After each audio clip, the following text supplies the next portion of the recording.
Hola, bienvenido, bienvenida a esta segunda sesión en la cual hablaremos de Tomaszewski, de un texto titulado Temática que pertenece a la parte final de un compendio sobre elementos de teoría literaria y están específicamente dedicados a la narrativa. La forma en la que quiero que nos acerquemos a este texto mediante este video es con el esquema que te he propuesto en el salón junto a la explicación. Es decir, sería muy bueno que paralelamente a lo que les voy explicando en este video, pudieran ustedes tener el esquema que les pasé en PDF para que vayan siguiendo el orden de la exposición de algunos elementos, no de todos, porque el texto es exhaustivo, de algunos de los elementos que he destacado a partir del texto temática de Tomaszewski.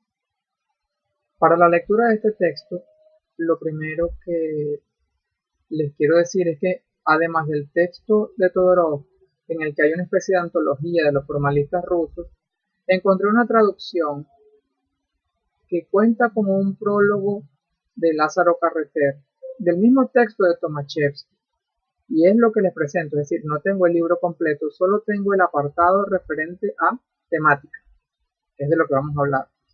Y la razón por la cual me gusta mucho esta traducción es porque al explicar lo referente a la trama, que es una idea fundamental junto con el argumento, está mucho mejor explicado en este texto que encontré en esta otra traducción, que no es la de Todorov, no es la que nos plantea Todorov con su buena antología.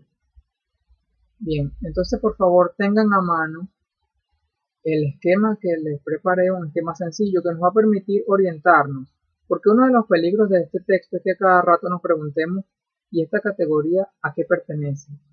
Es muy fácil que en una lectura normal, sin esquematizarla, nos confundamos y tratemos de entender que nos están hablando de una cosa cuando se refiere a otra, de manera que la esquematización acá tiene sentido.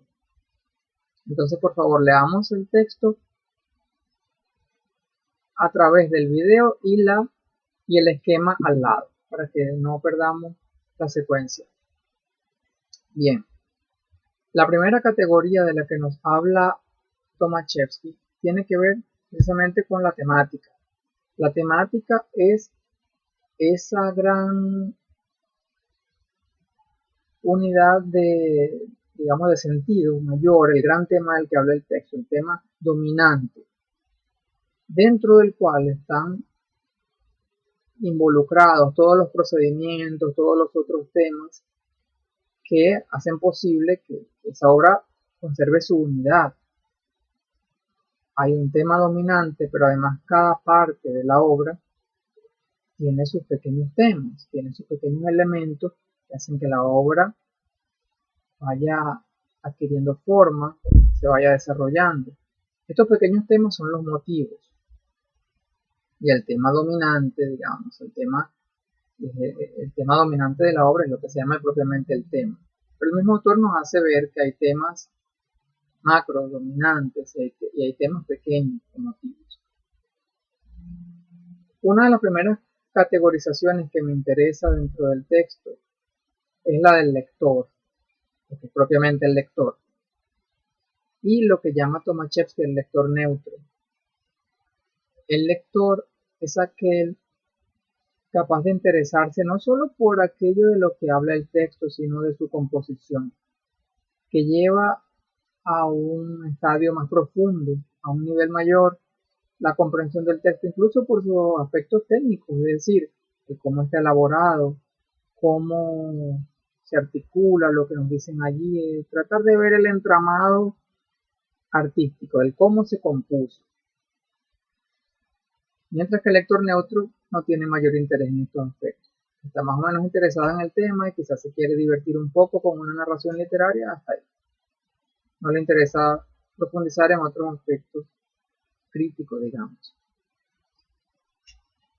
La trama es un concepto fundamental dentro de este texto y va a ser lo que se opone a argumento o fábula.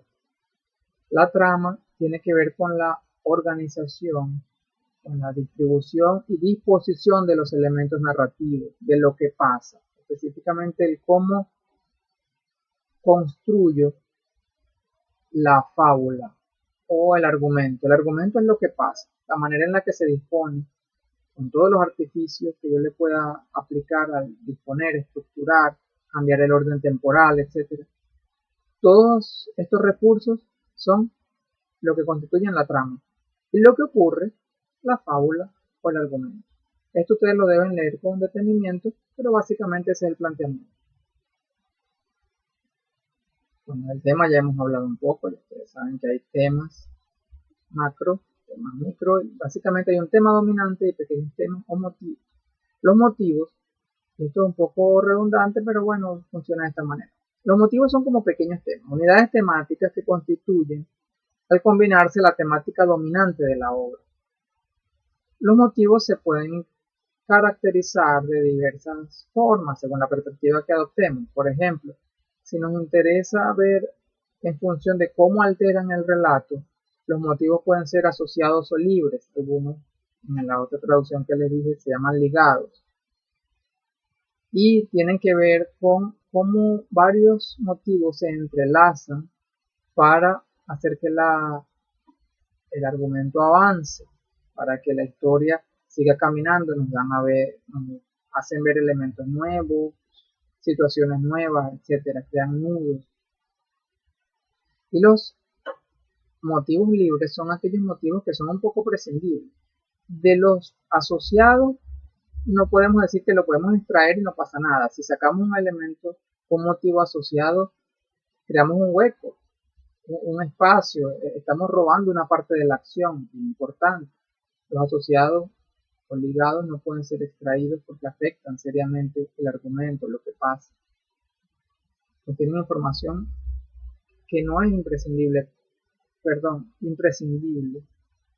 mientras que al hablar de los motivos libres, estamos ante un elemento que bien podemos omitir y que la acción sigue siendo igual en cuanto a lo que ocurre, pero no en cuanto a cómo ocurre. Por ejemplo, para darle un toque romántico, un toque mortal, un toque misterioso, algún pájaro que pasa. Si el pájaro no pasa, de repente no altera mayormente lo que ocurre, pero puede afectar psicológicamente a un personaje. Da algún matiz. Puede ser en algún momento puede suponer la base para que otro motivo se presente relacionado con por ejemplo, una profecía, una premonición. Pero en sí mismo lo que va a pasar, pasa. Con el pájaro negro que pasa por el cementerio o no. Es un motivo que le puede dar un toque romántico, siniestro, etc. Lúdico, que sé yo. Bien. Según el objeto de la descripción, el motivo puede ser estático o dinámico. El motivo puede cambiar, puede tener un significado al principio y luego puede convertirse en otra cosa que no esperábamos. Estos dinámicos son estáticos, aquellos que siempre funcionan de manera igual, más o menos eh, simbólica, ¿no? sin alterarse mucho. Se nos explica, por ejemplo, que los mecanismos de entrada de aquello que ocurre en el texto al inicio puede estar relacionado con que nos cuenten algunas condiciones previas de los personajes, cómo son, etcétera, la situación inicial, es lo que se llama la exposición, o puede iniciar la exposición, perdón, la narración sin esta exposición, sino que comienza, como le llamen, de manera exabrupta, a través de un exabrupto, y esto va a requerir que luego se haga una especie de aplazamiento temporal. Lo que han debido decirnos al inicio para comprender todo de manera fácil, lineal, ¿no? Pues no, se nos complica la cosa y nos lo entregan luego. Esto es un aplazamiento temporal. El autor habla de intrigas, conflictos, nudos. La intriga tiene que ver con la relación de los personajes, el conflicto entre, bueno, sobre todo la intriga tiene que ver con ubicación de bandos, que están a favor o en contra. El conflicto, pues, la relación de oposición, que normalmente termina en una especie de clímax, que son los que ocurren cuando en el nudo se pasa de una situación a otra. Hay un desenlace muchas veces. Hay varios procedimientos interesantes en la motivación, que son la manera de estructurar los motivos, de caracterizarlos. Estas formas son tres, básicamente, y creo que estos son uno de los aspectos más fuertes del texto de Tomaszewski. La motivación compositiva tiene que ver con la presentación de los elementos. Es genial el ejemplo que él da citando a otro autor, diciendo que si se presenta un clavo en el cuento, esto no puede ser gratuito.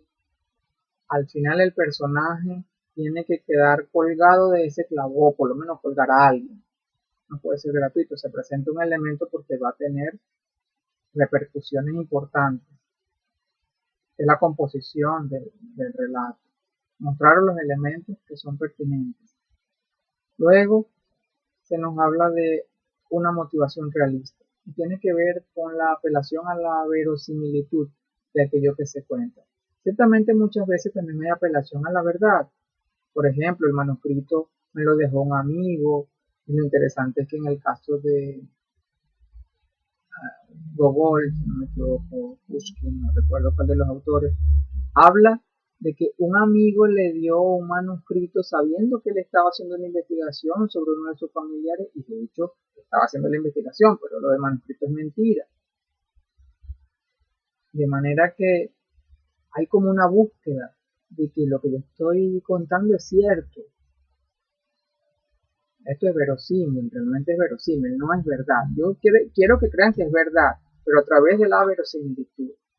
La verosimilitud es aquello que es verdad solamente en la lógica de mi cuento, de mi narración.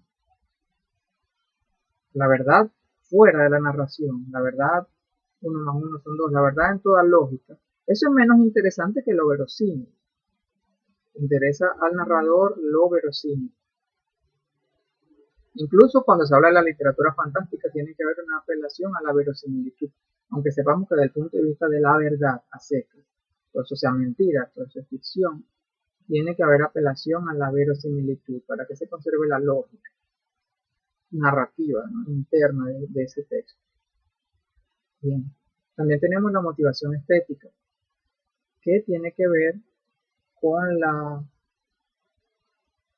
el embellecimiento, con la maestría con la que yo adorno y le doy ese toque artístico a lo que de otro modo simplemente o es banal o es difícil de soportar. Por ejemplo, si no han leído la novela de Tolstoy, Ana Karenina, me perdona que en este momento voy a hacer algo como el spoiler. Les recuerdo que hay una escena final en la que el personaje muere y en lugar de darnos a entender, en lugar de mostrarnos lo que ocurre, cómo se lleva el tren a Ana Karenina, cómo la machaca, la vuelve picadillo, esto que sería terrible, que realmente no sería en el tono de la obra. Lo que nos dice Tolstoy es que los zapatos rojos y la cartera de ella rodaban, hacían una especie de juego, estos colores, este bolso con estos zapatos, y con eso podemos tolerar lo que de otro modo sería una especie de carnaval sangriento que es intolerable, además muy fuera del tono de la narrativa de Tolstoy. Bien, se nos habla también, otro aspecto, de los relatos objetivos y subjetivos. Esto tiene que ver con quién narra. Cuando los hechos están dispuestos en la narración de manera que no se nos aclara ni quién cuenta ni cómo supo lo que nos está diciendo, ni hay una voz que sepamos, una voz con su cuerpo. Está la voz, pero no sabemos de quién es. Un relato objetivo. Mientras que las marcas de la subjetividad, incluso la historia narrada a través de los ojos de alguno de los personajes, ya es un relato subjetivo, tiende a estar muy influido por las opiniones. Yo imagino que el relato objetivo también debe ser o escueto o nulo desde el punto de vista de las opiniones, porque no podemos decir que hay valoraciones a cada momento y el relato sea objetivo. Imagino que también tiene que ver con esto el objetivo. Los personajes se nos dicen que se caracterizan de manera directa o indirecta. La caracterización directa tiene que ver con descripciones específicas que se dan sobre ellos. Por ejemplo, fulano es flojo, X es un asesino, se le veía la mirada turbia porque su alma estaba podrida, mientras que la caracterización indirecta tiene que ver con, está puesta en relación de cómo es el personaje según lo que hace, según lo que dice, según cómo está vestido, en qué lugar se le presenta. Es como una especie de puesta en relación el personaje con situaciones que lo describen. Esto es indirecto. Se nos habla de que hay personajes constantes o cambiantes. Los personajes constantes son más o menos los personajes típicos, aquellos que no se elaboran mucho, el típico viejo gruñón, la típica jovencita inocente de las telenovelas del estilo de Lea Fiallo, etc.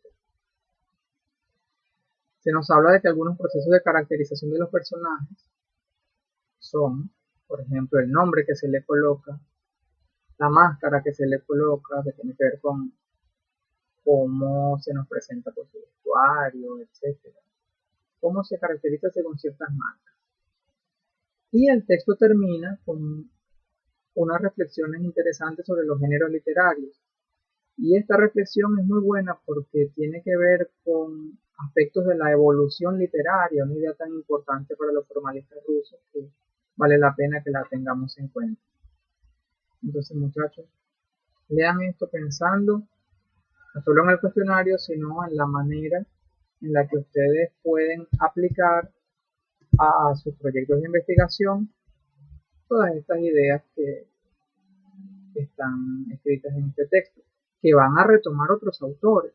Ustedes se van a dar cuenta de que Barthes, Girard Genet, muchos autores hablan de esto mismo, varios semiólogos, pero es importante tener en cuenta este antecedente y poco a poco ir construyendo un vocabulario teórico literario pertinente para la investigación.